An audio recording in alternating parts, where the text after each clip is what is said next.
to my channel. We are going to make a chapati. Add some sugar into plain flour. Just add some salt, a pinch of salt into a plain flour. Just a pinch of salt into a plain flour. Just add a plain salt in a plain flour. Just add some carrots, grated carrots, the grated carrots, just to change the color of the chapatis. You can have butternut. If you don't have butternut, you can have carrots so that it can change the color and make it very soft. And this is just a cup of milk. It's an optional. You use water, hot water, or milk. This is just an optional to add, so that I love my chapati when it is very, very soft. So when I have chapatis with I make it with carrot, and then I mix my dough. After adding a cup of milk. Remember, I'm gonna rub everything in. Sugar, salt, it's added in here. Just a pinch. Okay, sugar is also optional, but those who find it is very plain. After that, I just have oil. After my dough has been rubbed in properly, every ingredient that are added, so I'm adding oils for it to make it so soft. This also make it so soft. I just keep on rubbing in, making my dough to be in a nice position that I love it. I keep on turning it. I keep on turning. My brother and sister, you love it. It's just like also a therapy for your fingers. You find it is strange. You find it it makes like, so I love doing this. Sometimes I do it in a bowl, sometimes just on a working surface. If you don't have a working surface, use it in a bowl, a big bowl. But after doing this, maybe, who knows, I transfer it into my working space so that I can make it proper dough, so that everything I've mixed to make it in there and rub it completely to find that it is made to be firm to an extent that you can roll into the pieces that you want and keep and start cooking the way you want it. But this is what I do into my rolling space. This is just my space for my like working space. It's small though, but after that, that's the pieces I've made. You made some round balls out of it so that it's easy for you when you're making your chapatis. But I'm still making them like turning them for them to absorb some oil and everything that I added, some air in it to come out, so that it makes easy when we'll be rolling to cook them. To make it at least a very nice round.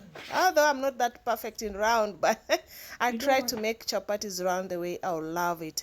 Look at this. This is just the round ones that I've decided to make it. Look at this. It is not that really nice, but still, this is just the first step of making it rounds. Then why not try to put some oil? This is just another step. I add oil again, rolling into it, adding oil.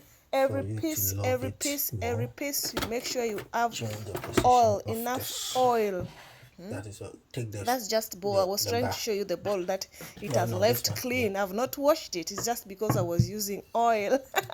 So everything is cleared, So this is just I'm rolling it on the surface so that I've had some oil, just to make it now into nice shape, that when I'll be rolling to the last point when I'm cooking, it comes out to the rounds that I will love it. This is carroted chapati, colored carroted chapati. I know why you're asking why I made it colored. It is colored because of carrot, but carrot has got flavor on its own. I love that flavor. So this is the rolls that I've done. See how it looks now compared with the first rolls that I make. This is now the final rolls. And oil, I'm very sure it is absorbed into it properly.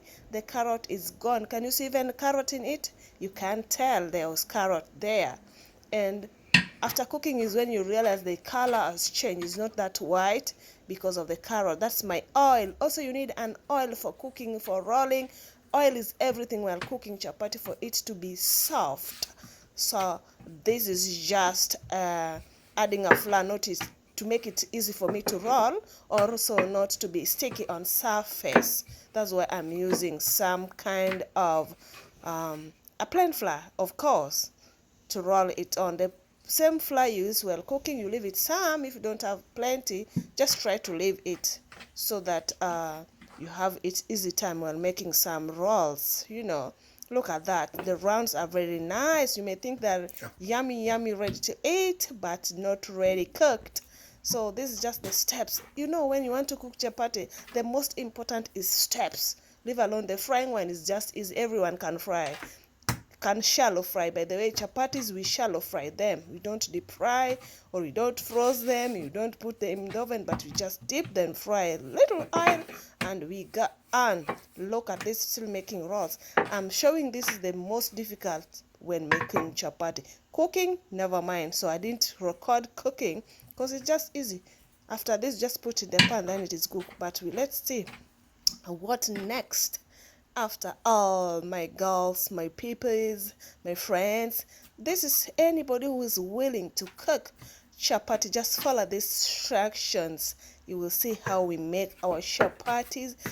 The only food that longest time in Africa, it is prepared during Christmas Eve. Those are the days Christmas was Christmas. But today, it is just a normal meal like everybody can have it. Those days it was meant for only rich people, and those who are not rich could have it during Christmas days or any kind of holidays, any functions, but most of it was Christmas and New Year. But why not? Let us see. You can try this, try at home. Right. So this is just, I'm still making rounds. This is how I play it with till I proper done. See, it is done and full into plate. I've packed it. I'm going to keep it in a fridge or frozen. The ones that I'm not going to use, I'm going to keep in a freezer to frozen them, right? And the rest I'm going to eat. The rest of the day I'm going to keep in the fridge. Meanwhile, this is how it looks like. These are all packed. And the ones left in the plate, of course, you know what I'm going to do. The one left in the plate, I have to try it, my dear friends. It is yummy. Try this at home. You love